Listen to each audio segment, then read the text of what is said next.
ఒక్కసారి కొమ్మూరి గోల్డ్ కి కాల్ చేయండి. తాకట్లో ఉన్న మీ బంగారాన్ని విడిపించి మార్కెట్ ప్రైస్ కి వాళ్ళు కొనుక్కుని మిగతా డబ్బులు మీకు ఇచ్చేస్తారు. రైట్, బ్రేకింగ్ న్యూస్ చూస్తున్నాం మన టీవీ స్క్రీన్ పై. హన్మకొండ జిల్లా ఐనవోలు మండలం పున్నెల్లో జరిగిన తల్లి కూతుళ్ల మృతి కేసులో దిగ్భ్రాంతికర నిజాలు వెలుగులోకి వచ్చాయి. ప్రమాదవశాత్తు జరిగిన మరణాలుగా చిత్రీకరించేందుకు భర్త అజారుద్దీన్ చేసిన ప్రయత్నం విఫలమైంది. పక్కా ప్లాన్తో భార్యను, ఇద్దరు కుమార్తెలను అతను చంపేసినట్లు పోలీసులు దర్యాప్తు తేలింది. వరుసగా ఆడపిల్లలు పుడుతున్నారనే కక్షతోనే ఈ కిరాతకానికి పాల్పడ్డాడు భర్త అజారుద్దీన్.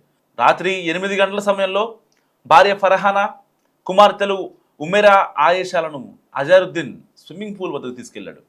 ఆ సమయంలో చుట్టుపక్కల ఎవరూ లేని చూసి ముగ్గురిని నీటిలో ముంచి చంపేశాడు. అనంతరం మృతదేహాలను పూల్లోనే వదిలేసి బయటకు వెళ్ళాడు. రాత్రి 9 గంటలకు తిరిగి వచ్చిన అజార్ తన కుటుంబ సభ్యులు నీటిలో పడిపోయారంటూ కేకలు వేస్తూ నాటకమాడాడు. మృతదేహాలను MGM ఆసుపత్రికి తరలించి అక్కడి అందరి ముందు ఏడుస్తూ తాను బాధితుడినేనని నమ్మించే ప్రయత్నం చేశాడు. ఆ హత్యకు అజార్ ఒక రోజు ముందే పక్కా స్కెచ్ చేశాడు. స్విమ్మింగ్ పూల్ వద్ద ఉన్న 5 సీసీ కెమెరాలను ఉద్దేశపూర్వకంగానే ఆపేశాడు. ఆధారాలు దొరకకుండా ఉండేందుకు DVR కూడా తొలగించాడు. సో తన కుమార్తె పుట్టినరోజు కావడంతో వేడుకలకని అక్కడికి తీసుకెళ్ళి ఈ ఘాతకానికి పాల్పడ్డాడు. తన నేరం ఎవరికీ తెలియదని భావించిన అజార్ పోలీసుల విచారణలో అడ్డంగా దొరికిపోయాడు. ఆడపిల్లలపై ద్వేషం ఉంది అజారుద్దీన్కి. మొదటి నుంచి ఆడపిల్లలంటే అసలు ఇష్టం ఉండేది కాదు. ఇప్పటికే 2 కుమార్తెలు ఉండగా మూడోసారి కూడా భార్య గర్భం దాల్చింది. స్కానింగ్లో ఆడపిల్లలను తెలియడంతో అబార్షన్ చేయించుకోవాలని ఫర్హానాను వేధించాడు. గతంలో కూడా 2 సార్లు ఆడపిల్లని తెలిసి అబార్షన్ చేయించినట్లు ఆరోపణలు ఉన్నాయి. అయితే ఈసారి ఫర్హానా అబార్షన్కు నిరాకరించడంతో ఆమెపై విపరీతమైన కోపం పెంచుకున్నాడు. తన మాట వినలేదన్న కక్షతో గర్భంతో ఉన్న భార్యను, పసిపిల్లలను బలి తీసుకున్నాడు భర్త అజారుద్దీన్. పోలీసుల దర్యాప్తులో నిగ్గు తేలింది సత్యం. సంఘటనా స్థలంలో అజార్ ప్రవర్తనపై పోలీసులకు మొదట్లోనే అనుమానం వచ్చింది. టెక్నికల్ ఎవిడెన్స్ సేకరించగా విస్తుపోయే విషయాలు బయటపడ్డాయి. సీసీ కెమెరాలు పనిచేయకపోవడం, DVR మాయమవ్వడం అజార్ వైపే వేలెత్తి చూపాయి. గర్భవతి అయిన భార్యను, అభంశుభం తెలియని చిన్నారులను కిరాతకంగా చంపిన అజార్పై పోలీసులు కఠిన చర్యలు తీసుకొని సిద్ధమవుతున్నారు.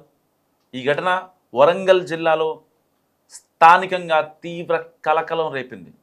ఒక్కసారిగా వరంగల్ బగ్గుమంది. స్విమ్మింగ్ పూల్లో తల్లి కూతుళ్ళు ముగ్గురు విగత జీవులుగా మారిన సిచ్యువేషన్ 24 గంటల ముందు అందరినీ కలిసివేసింది. స్విమ్మింగ్ పూల్లో ముగ్గురు ఒకేసారి హత్య జరగటం నిజంగా అందరినీ కలిసివేసింది. ఈ ఘటన వెనకాల భర్త అజారుద్దీన్ ఉన్నాడు అని చెప్పి పోలీసులు ప్రాథమికంగా నిర్ధారించారు. ఎందుకంటే అక్కడ ఆ రోజున స్విమ్మింగ్ పూల్ దగ్గరికి వచ్చినప్పుడు సరిగ్గా వాళ్ళ కుమార్తె ఆయేషా బర్త్డే, ఆ వేడుకల కోసం ఇంటి దగ్గర కేక్ కట్ చేసి ఇక్కడ స్విమ్మింగ్ పూల్ దగ్గరికి వచ్చారు. వాళ్ళ ఊర్లో ఒక వెంచర్ దగ్గర ఉన్నటువంటి స్విమ్మింగ్ పూల్, ఈ మన హైదరాబాద్లో అవుట్స్కట్స్లో ఉంటాయి కదా ఫామ్ హౌస్లో, అలాంటి ఫామ్ హౌస్ లాంటిదంటే వాళ్ళ ఊళ్ళో ఉంటుందంట. సో దాని దగ్గరికి, ఆ వెంచర్ దగ్గరికి వెళ్ళారు. స్విమ్మింగ్ పూల్, కొత్తగా డిజైన్ చేసినటువంటి ఫామ్ హౌస్ లాంటి ఒక ఎన్విరాన్మెంట్, అంబియన్స్ కూడా బాగుంది. సో పిల్లలతో ఎంజాయ్ చేద్దామని చెప్పి భార్య ఫర్హానాని నమ్మించి తీసుకెళ్ళాడు భర్త అజారుద్దీన్.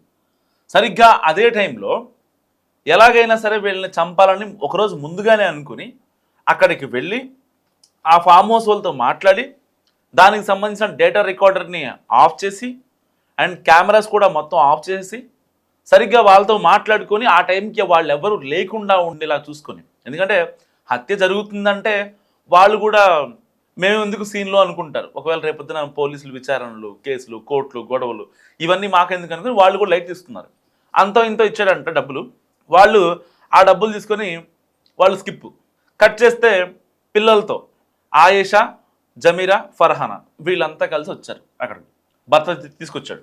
సో వీళ్ళంతా వచ్చిన తర్వాత డాడీ మళ్ళీ నేను కేక్ కట్ చేయాలని అడిగింది ఆ అమ్మాయి ఆయేషా. ఎవరైతే బర్త్డే గర్ల్ ఉందో ఆ పాప అడిగింది అనమాట వాళ్ళ డాడీని.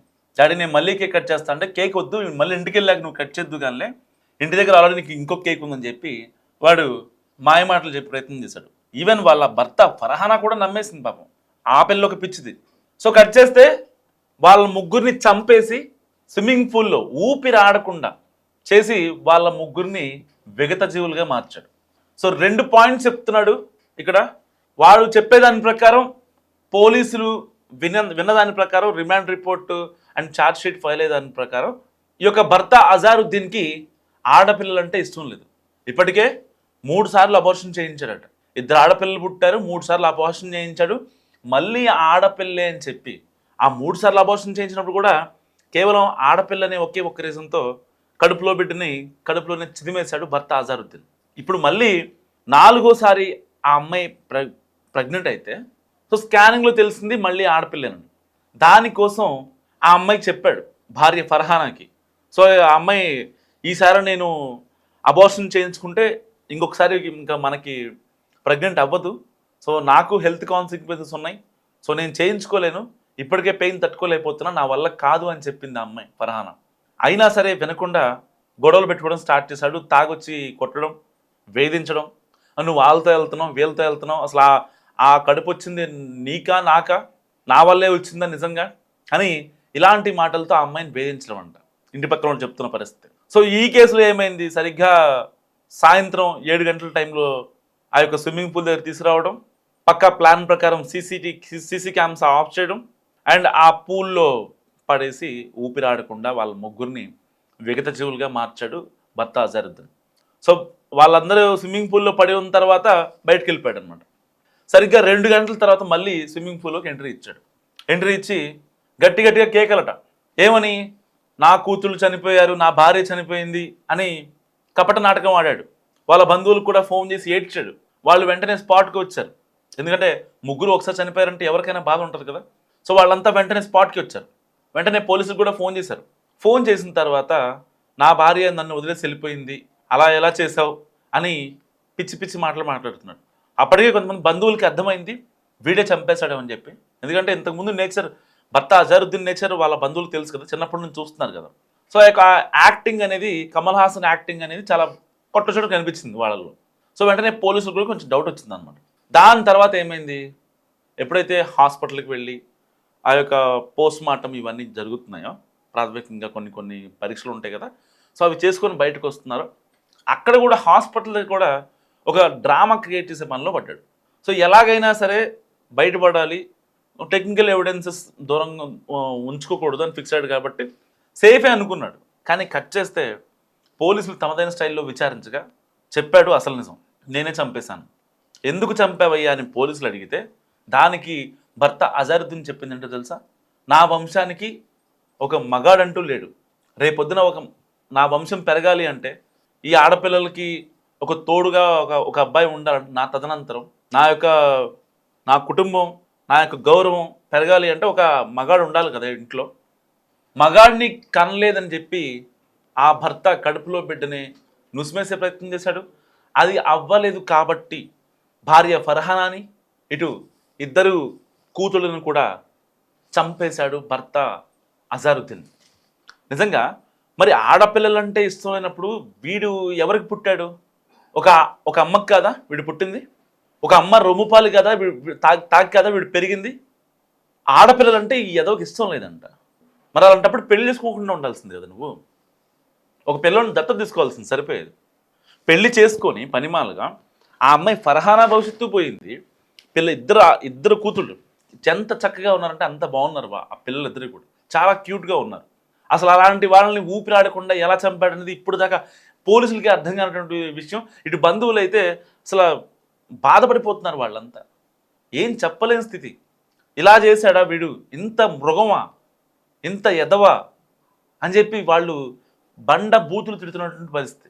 నిజంగా చాలామంది అర్థం చేసుకోవాలి సిచ్యువేషన్.